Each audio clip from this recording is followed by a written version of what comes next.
There is a lot of chaos going on in the Vietnamese property market right now. In this video, we're going to take a closer look at what exactly is going on with the property market in Vietnam. What are the causes behind this, and are there any opportunities for investors coming out of this? My name's Aaron, I'm from offshore in Asia. We help people move, live and invest out in Asia. So if you're interested in learning how you can get involved in that, head over to our website offshoreinasia.com and have a look around there. Now onto the video. What exactly is going on with the real estate sector in Vietnam? Well, there is an oversupply at the moment, and this is particularly concentrated in the top end of the market. The luxury condo market has been overbuilt and there are simply not enough buyers to buy these apartments right now, and that is pushing the prices down. And because buyers are going away, of course that means that sales levels are plummeting. More than 1,200 projects have been suspended.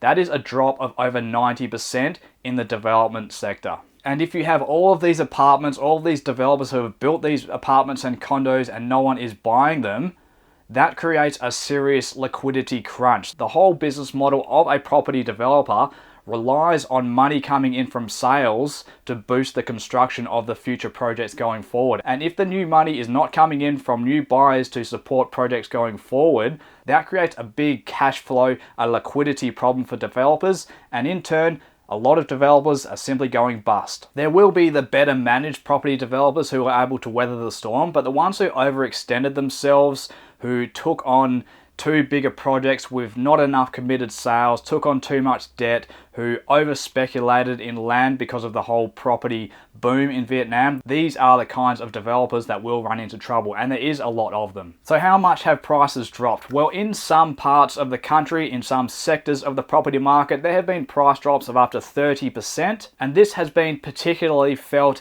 in the resale market, what they call the secondary market in Vietnam. So that's what's happening. Now, what are the main root causes of this event? Well, Vietnam, of course, shares a border with China. China is a very large market, and China is going through its own problems in its own real estate sector. You might have heard of the collapse of Evergrande, of Country Garden, these massive property developers that have run into their own liquidity problems.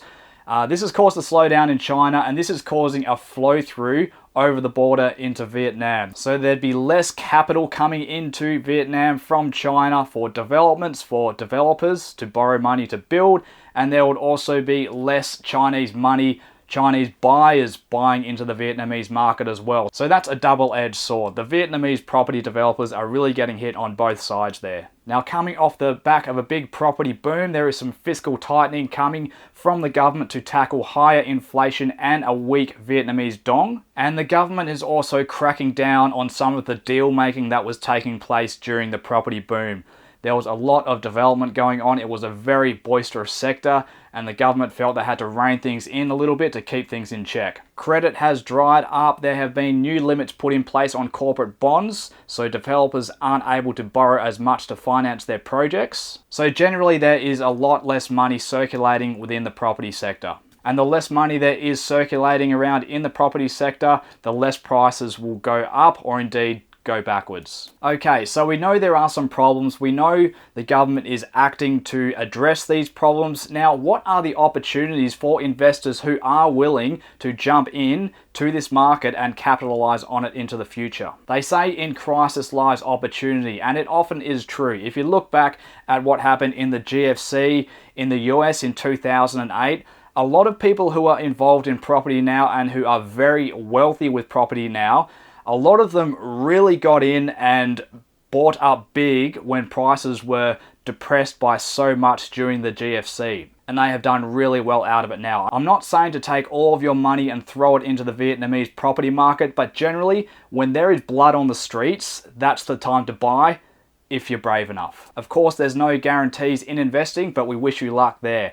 Now, this situation is quite interesting because while there is a significant correction going on right now in the property market in Vietnam, there is also quite favorable long-term trends in place. The fundamentals are quite strong for the Vietnamese property sector into the long term, but you have to be able to stomach the short-term volatility in the sector while taking a longer-term view of the market while the market has time to adjust to the reforms that are being put in place. At some point down the road, demand will catch up to supply. Nothing is really getting built at the moment, so if the economy continues to grow, demand will grow over time. So you would expect if supply stays the same, demand should catch up over time. And then if the economy continues to grow, that's where you should get some price growth. How long it takes for this correction to move through the market to see your money start to work for you, that we don't know. It could take several years. But that is the basic economic theory anyway. If the economy continues to grow at some point in the future, you should do good on your money. Looking at a couple of these strong fundamentals that are currently in place in the Vietnamese property sector, rents are still holding up quite well. I guess a lot of people who would have been looking to buy their own homes to live in, and they're holding off now because of what's happening with the market. They're expecting prices to fall, so they don't want to invest right now. A lot of these people are renting instead, so that is keeping rents up for the time being. And the longer term trend for Vietnam is generally quite good. The IMF is predicting real GDP growth in 2024 of 5.8%.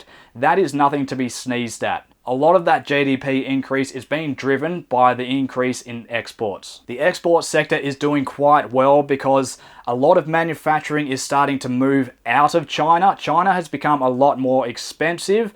It's also a factor of the trade wars that were going on between the US and China. It's also a factor of the lockdowns, the extended lockdowns in the manufacturing sector that happened in the last few years. It was very difficult to get goods out of China. So a lot of big companies in the US and Europe are now adopting what they call a China plus one strategy, where yes, they're still going to use China, but they're also going to have a foot outside of China for sourcing their materials. And Vietnam stands to be a big beneficiary of this China plus one strategy. With more manufacturing for the export sector to take place in Vietnam, this is going to fuel more development in industrial properties, warehouses, things like that. And that in time will flow through to the rest of the property sector, the residential and the commercial parts of the property sector, and in time it will also flow through to the broader Vietnamese economy. So there certainly are some longer term trends that are very favorable towards Vietnam at the moment and into the longer term. We'll have to see how this correction takes place, whether it's close to bottoming,